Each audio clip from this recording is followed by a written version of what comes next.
Alright folks, Alan Rubel coming back at you for Ozark Mountain Outdoor Ventures. Special treat here for you today. If you haven't already noticed, we're doing a lot of how-tos and top fives and those kind of style of videos here lately on the YouTube channel, and we're going to kind of continue to do those. So if you like what you're seeing, go ahead and hit the like and subscribe button to the YouTube channel. We do have some big adventures still in store. The summer is just starting to heat up a little bit, and the weather's starting to get nice, and everybody's wanting to get out on the water. So again, if you haven't already, go ahead and hit the like and subscribe button to the YouTube channel. But today we have a special treat for you here. We're coming at you with a do's and don'ts, or top 5 mistakes made by beginners for fishing.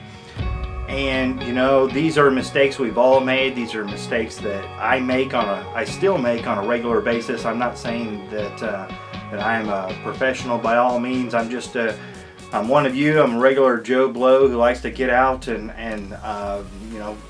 get out and do some fishing when he can, and it's trial and error lots of times, and I just learn as I go. So these are some mistakes that I'm sure we've all made from time to time, but if we continue to be conscious about it and talk about it, that just helps us all to learn and to grow. So let's get right into it.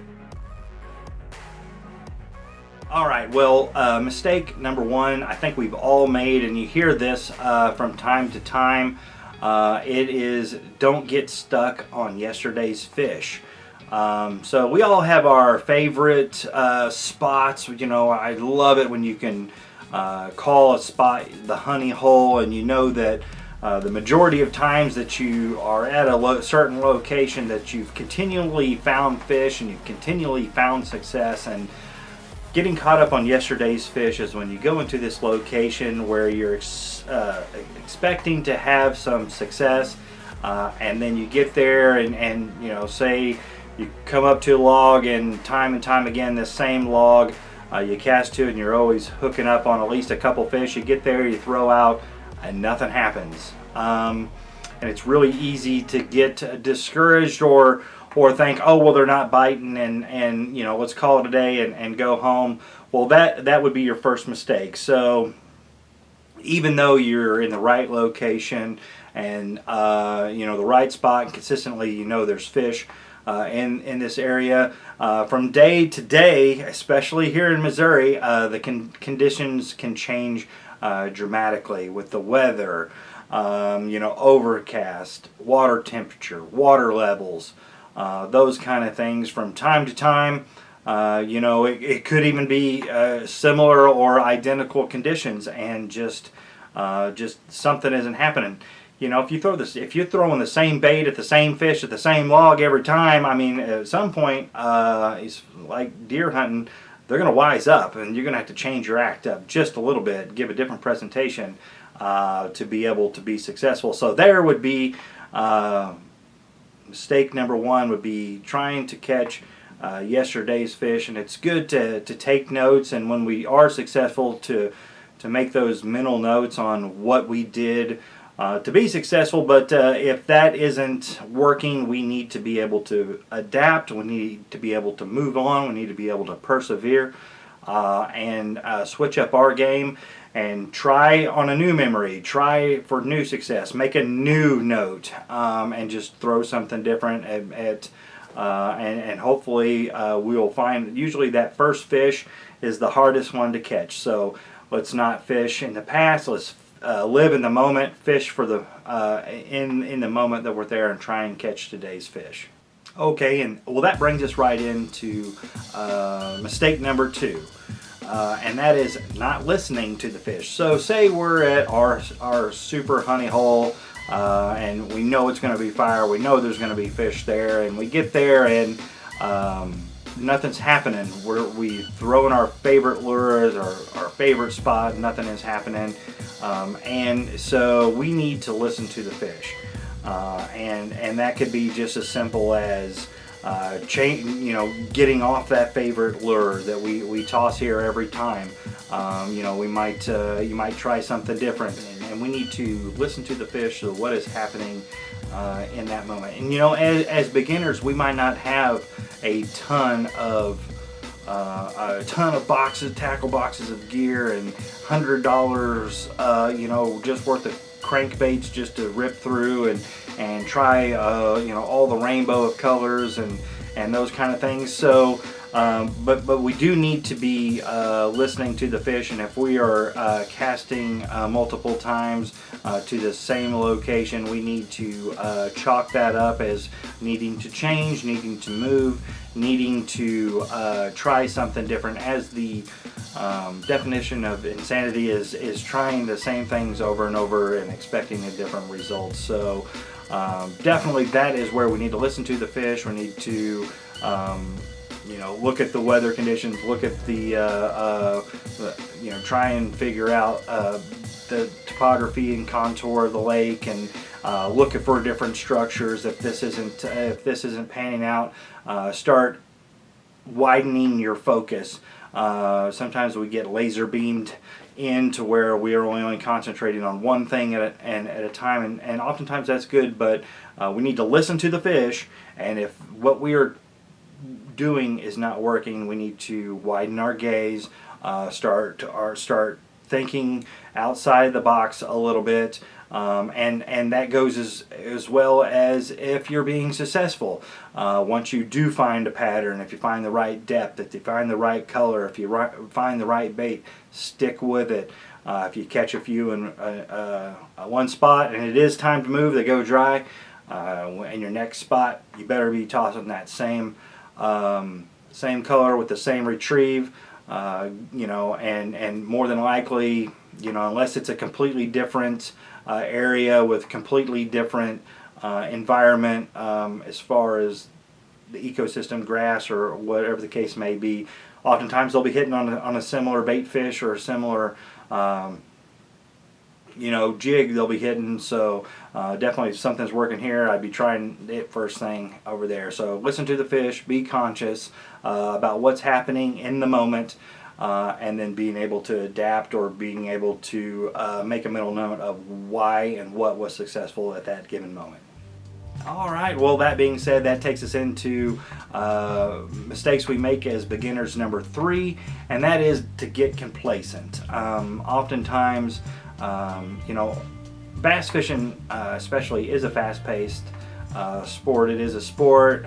You could be moving along very quickly, and if you're not getting the bites like you should, it is very easy to get complacent and just kind of turn the switch in the brain and just start going through the motions, and not really being particular in our thoughts, and zeroing in on a particular piece of cover. We're more broad throwing to a point versus throwing to a particular rock or a particular log. We get complacent and we're just reeling in. We're not changing our retrieve. We're not adding a different jig, popping it a little bit different now and again every 4 or 5 reels. We're not giving those fish a trigger instinct.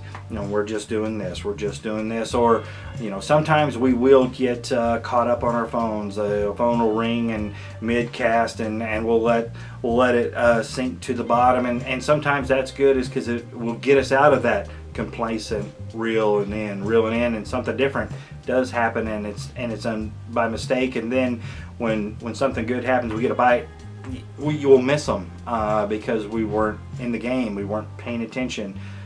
Those bites sometimes are few and far between, so when a bite does come, we need to be able to capitalize on it.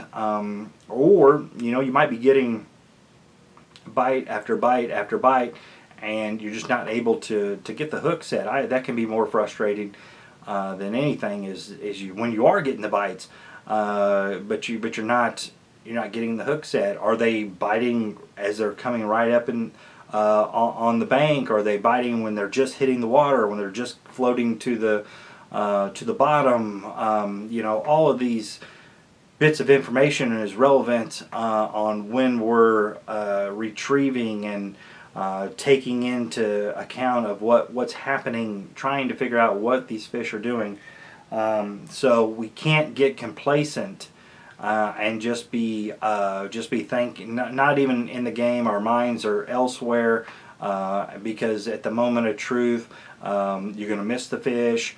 You're going to not take the mental note of why you got the bite.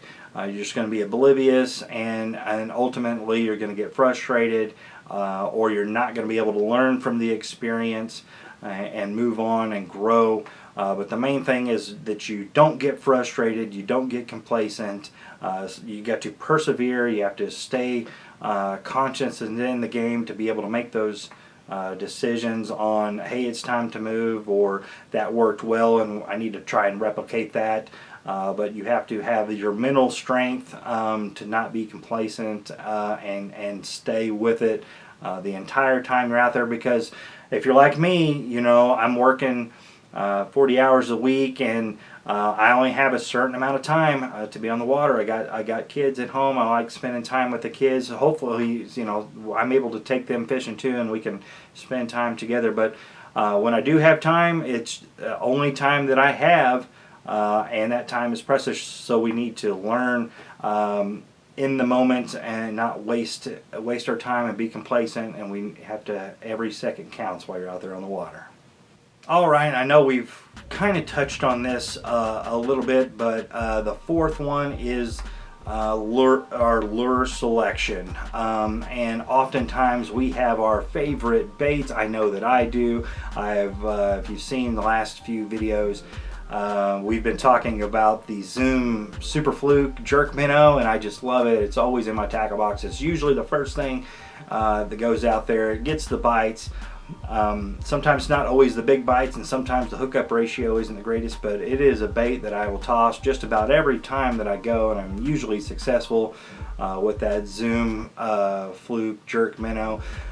But that is where oftentimes we have that favorite bait, or the bait that we use here at this spot, and it always works. And oftentimes that we get stubborn on our lure selection, and we will not change no matter how many times we've casted, no matter how much water we've covered.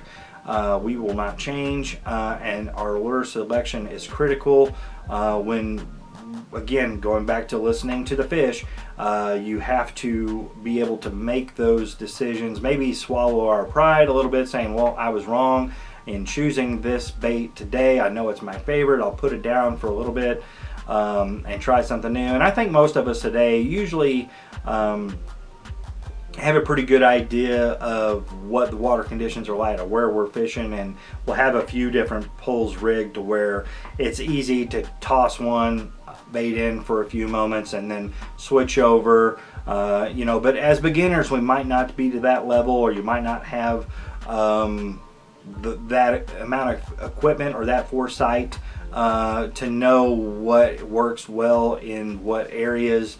You know, just getting into it and not, you know, never been to these places before. So my recommendation is to have at least two poles, one rigged up with a bait that you have worked some confidence up with, that you've had some success with. Maybe it's your favorite bait, and then a secondary bait where you can, you know, try, if you're not getting those bites that you need, to go ahead and switch up with it and try something different. And then that also brings us to the second part of lure selection, which would be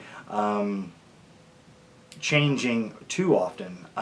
You're not giving the bait enough time to be successful. Every cast you're changing a new bait, and I've done this before many times. You don't have confidence, you don't know what's working, and like I said, sometimes that first fish is the hardest fish to catch in.